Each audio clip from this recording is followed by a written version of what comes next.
జై శ్రీరామ్. శ్రీమాత్రే నమః. శ్రీ గురుభ్యో నమః. నిజ జ్యేష్ఠ మాసంలో కృష్ణపక్షం యొక్క ఫలితాలు 2026 సంవత్సరం నిజ జ్యేష్ఠ మాసం కృష్ణపక్షం యొక్క ఫలితాలు ద్వాదశ రాశుల వాళ్ళకి, ద్వాదశ లగ్నాల వాళ్ళకి. నిజ జ్యేష్ఠ మాసంలో కృష్ణపక్షము 29వ తారీఖు జూన్ 29 నుంచి జూలై 13వ తారీఖు వరకు ఉంటుంది. ఈ కృష్ణపక్షంలో ద్వాదశ రాశుల వాళ్ళకి, ద్వాదశ లగ్నాల వాళ్ళకి ఎలాంటి ఫలితాలని అందుకోబోతున్నారు? ఫలితాలని చెప్పడానికి ముందుగా ఫలితాన్ని ప్రసాదించే గ్రహ దేవతలు ఏ ఏ రాశుల్లో స్థితులై ఉన్నారో ప్రథమంగా మనం పరిశీలిద్దాము.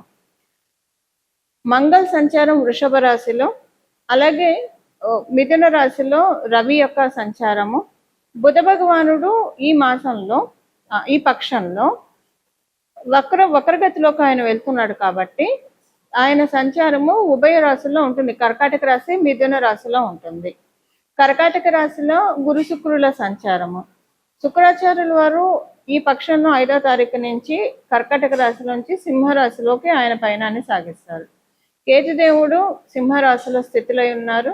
అలాగే రాహుదేవుడు కుంభరాశి యొక్క స్థితి, శనేశ్వరుడు మీన రాశిలో స్థితిలో ఉన్నారు. ఇవి ఈ పక్షంలో ఉన్న గోచార గ్రహ స్థితులు. ఈ పక్షంలో ఉన్న ఈ గోచార గ్రహస్థితులను అనుసరించి ఈ కృష్ణపక్షంలో నిజ జ్యేష్ఠ మాసంలో ఉన్న ఈ కృష్ణపక్షంలో ద్వాదశ రాశుల వాళ్ళకి, ద్వాదశ లగ్నాల వాళ్ళకి ఎలాంటి ఫలితాలు ఉంటాయో మనం పరిశీలిద్దాం. ఈ ఫలితాలు మెయిన్గా వీటిల్లో విశేషాంశం ఏమన్నా ఉందా అంటే, గురు శుక్రుల యొక్క కలయిక కర్కాటక రాశిలో, అంటే మొదటి 5వ తారీఖు నుంచి అది బ్రేక్ అవుతుంది, ఆయన సింహరాశిలోకి వెళ్తున్నారు. శుక్రకేతువుల యొక్క కలయిక మొదట. శుక్రుడు ఏంటంటే చాలా కంఫర్ట్స్ని మనకి ఆయన అనుకూలంగా ఉంటే మంచి రిలేషన్స్ ఉంటాయి, మనం చూడటానికి అందంగా ఉంటాము, మంచి బట్ట కట్టుకుంటాం, మంచి తిండి తింటాం, లగ్జరీ లైఫ్ అన్ని మనం చూస్తాము. ఆయన వెళ్ళి ధర్మస్థానము, మనకి ధర్మస్థానం అని ఎందుకు చెప్తున్నానంటే కాలపురుషుడు కుండలిలో నుంచి సింహరాశి పంచమ స్థానం కాబట్టి ఒక ధర్మస్థానము, 1, 5, 9 2 ధర్మస్థానాలు.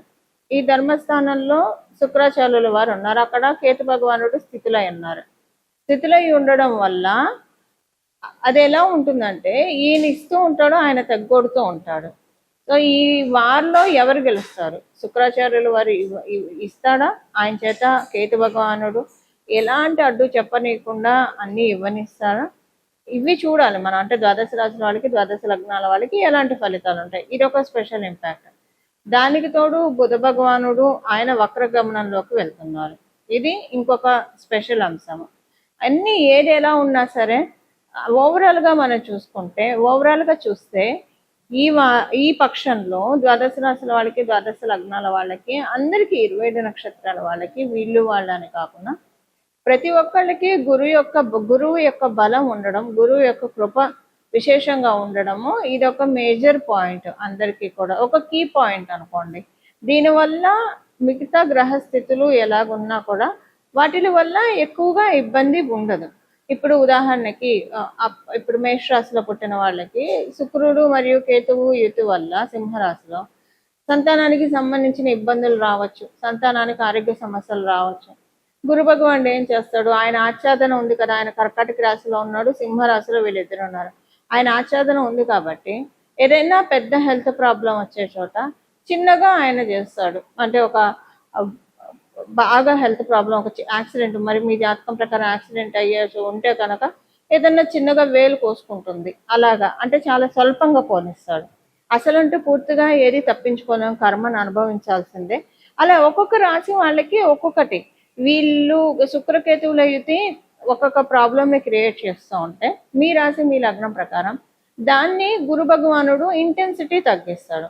ఇప్పుడు బుధ భగవానుడు కూడా వక్రగమనంలో వెళ్తున్నాడు ఈ పక్షంలో. అది కొన్ని రాశుల వాళ్ళకి మంచిది, చాలా మంచిది.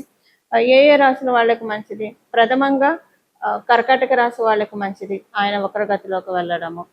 ధనుసు రాశి వాళ్ళకి మంచిది, మీన రాశి వాళ్ళకి మంచిది. ఇది మేష వృశ్చిక రాశి వాళ్ళకి ఇది న్యూట్రల్గా ఉంటుంది, మంచి ఉండదు, చెడు ఉండదు. అలాగే కుంభరాశి వాళ్ళకి, మకర రాశి వాళ్ళకి మంచి అంటే న్యూట్రల్, మంచి కాదు, వాళ్ళకి కొంచెం ఇబ్బంది ఉంటుంది. అంటే న్యూట్రల్ కంటే కొంచెం బిలో యావరేజ్ ఫలితాలు ఉంటాయి. మళ్ళీ వృషభ తులారాశుల వాళ్ళకంటే బిలో కంటే యావరేజ్ కంటే కొంచెం బిలో ఫలితాలు ఉంటాయి, న్యూట్రల్ కంటే కొంచెం బిలో ఫలితాలు ఉంటాయి. అయితే ఇక్కడ కూడా ఇదే పాయింట్, గురు భగవానుడు ఆచ్ఛాదన ఉంది కాబట్టి మిథున రాశిలో, అందులో ఆయన కర్కాటక రాశిలో ఉండి వక్రగమనంలోకి వెళ్తున్నారు కాబట్టి ఏమైనా చిన్న చిన్న నెగిటివ్ పాయింట్స్ ఉంటే వాటిని ఆయన్ని నెగేట్ చేసేస్తాడు గురు భగవానుడు, నలిఫై చేసేస్తాడు. అది ఇప్పుడు గురు భగవానుడు సమక్షంలో ఉండడం వల్ల సేఫ్ గార్డింగ్ అనేది చాలా హైగా ఉంది ద్వాదశ రాశి వాళ్ళకి, ద్వాదశ లగ్నాల వాళ్ళకి. మరి ఇంకెందుకు ఆలస్యం, మీ రాశి వాళ్ళకి, మీ లగ్నం వాళ్ళకి ఎలాంటి ఫలితాల నుంచి ఆయన కాపాడబోతున్నారు, అసలు ఏం మంచి రిజల్ట్స్ కూడా రాబోతున్నాయి, ఇవన్నీ మనం ఒకసారి చూద్దాము. కర్కాటక రాశి, కర్కాటక రాశి కర్కాటక లగ్నంలో పుట్టిన వాళ్ళకి మీకు ఏవైతే అంటే మీకు ఏవైతే అన్కండిషనల్ సిచ్యువేషన్స్ ఉన్నాయో వాటన్నిటి నుంచి బయటపడతారు మీరు ఇప్పుడు. దాంట్లో మీకు చాలా సంతోషంగా అనిపిస్తుంది. తల్లిగారి ఆరోగ్యం పట్ల కొంచెం జాగ్రత్త వహించాలి. కొంచెం చిన్న చిన్న హెల్త్ ఇష్యూస్ వస్తాయి. ఒకవేళ తల్లిగారి హెల్త్ బాగా ఉంటే, ఎలాంటి ఇబ్బంది లేకుండా ఉంటే, ఇంట్లో మీరు ఆధ్యాత్మికంలో ఉండి భగవద్ధ్యానంలో ఉంటే మీకు వచ్చే ఇబ్బంది ఏం లేదు. అలా లేకున్నా అంటే కొంతనే పూజ చేసుకుంటాం, మిగతా టైం అంతా లౌకికానికే స్పెండ్ చేస్తామన్న కోవలోకి చెందిన వాళ్ళు మీరైతే కనుక, ఎందుకంటే ఇక్కడ కేతువు శుక్రుడు యుతి వల్ల జరుగుతుంది కాబట్టి ఆధ్యాత్మిక మార్గంలో ఉన్న వాళ్ళని, దైవ మార్గంలో ఉన్న వాళ్ళకి కేతువు ఎప్పుడు బ్లెస్సే చేస్తాడు, బాధ పెట్టాడు. బాధ పెట్టాల్సిన సిచ్యువేషన్ వచ్చినా అది బ్లెస్సింగ్ గానే కన్వర్ట్ చేస్తాడు. సో మీరు ఆధ్యాత్మిక మార్గంలో ఉన్న వాళ్ళు అయితే ఈ పాయింట్స్ ఇప్పుడు నేను చెప్పబోయేవి ఇగ్నోర్ చేయండి. అలా లేకుండా మామూలుగా అంటే భగవంతు ఆరాధన చేస్తారు, అలాగే లౌకికంగా కూడా ఎక్కువగా దృష్టి పెడుతూ ఉంటారు అని అనుకుంటే కనుక కొంచెం ఇంట్లో అన్కండిషనల్ సిచ్యువేషన్స్ ఉంటాయి, ప్రాపర్టీ రిలేటెడ్ ఇష్యూస్ జరుగుతాయి, వాగ్వివాదాలు జరుగుతాయి, డబ్బు విషయంలో వాగ్వివాదాలు జరుగుతాయి, మీకు మీ కుటుంబ సభ్యుల మధ్య ఆ ప్రాపర్టీ విషయంలో అంటే ఏదో ఒక విషయంలో వాగ్వివాదాలు ఎక్కువగా జరుగుతాయి. ఆ వాగ్వివాదాలకు జరగడానికి మూల కారణం మనీ అవుతుంది. అది ప్రాపర్టీ అయినా, మనీ అయినా, వెహికల్ అయినా కూడా అవ్వడానికి ఛాన్స్ కొంచెం ఎక్కువగా ఉంది. అందువల్ల ఈ విషయంలో కొంచెం జాగ్రత్తగా ఉండండి. మొదట నేను చెప్పినట్టు గురుబల ఉండడం వల్ల ఎక్కువగా ఇబ్బంది లేకుండా బయటపడతారు. ఇప్పుడు జరిగే ఇబ్బంది కూడా జన్మజాతకంలో ఉన్న పెద్ద దోషాన్ని తీసేయడానికి పరిణమిస్తుందని భావించండి. ఇవి కర్కాటక రాశి కర్కాటక లగ్నం యొక్క ఫలితాలు. ఈ పక్షంలో నేను ఆల్రెడీ మీకు మొదట్లోనే చెప్పాను, గురుబలం చాలా అధికంగా ఉంది కాబట్టి అమ్మవారిని గురుమూర్తి రూపంలో ఆరాధించాలి. అంటే ఎలా ఆరాధిస్తారు? శారదా రూపంలో ఆరాధించవచ్చు, సరస్వతి అమ్మవారి రూపంలో ఆరాధించవచ్చు, రాజశ్యామల అమ్మవారి రూపంలో ఆరాధించవచ్చు, గాయత్రి మాత రూపంలో ఆరాధించవచ్చు, విద్యాలక్ష్మి రూపంలో ఆరాధించవచ్చు. ఇలాగా అమ్మవారిని గురుమూర్తి రూపంలో ఆరాధించడం చాలా మంచి ఉత్తమమైన ఫలితాలని ద్వాదశ రాశుల వాళ్ళకి, ద్వాదశ లగ్నాల వాళ్ళకి కూడా కలుగుతుంది. అలా అమ్మవారి యొక్క ఆరాధన చాలా మెయిన్గా ఉంటుంది. లేదా మనము మామూలుగా చూసుకుంటే కనుక దక్షిణామూర్తి స్వామి వారిని, దత్తాత్రేయుల వారిని, కృష్ణుడిని, ఇలాగా మీకు ఇష్టమైన దేవీ దేవతలు గురుతత్వంలో ఉండే వాళ్ళని కూడా ఆరాధించవచ్చు. ఎలాగ ఆరాధించినా మీరు దేవీ దేవతల్ని ఎవరినైనా గురుతత్వ రూపంలో ఉండే దేవీ దేవతల్ని ఎవరిని ఆరాధించినా కూడా శీఘ్రంగా మంచి ఫలితాలు మాత్రమే ఉంటాయి. అందులో ఎలాంటి ఇబ్బంది లేదు. ఇలా మీకు ఇష్టమైనది, ఇప్పుడు ఇంకా దీంట్లో నేను ఇదే ఆరాధించండి అని చెప్పను, మీకు ఇష్టమైన దేవత ఆరాధన చేసుకుంటే ప్రతిరోజు కూడా మీకు వీలుంటే తల్లిదండ్రుల ఆశీస్సులు తీసుకోండి. తల్లిదండ్రులు ప్రథమ గురువులు కాబట్టి వారి ఆశీస్సులు తీసుకోవడం చాలా సత్ఫలితాలను వస్తాయి.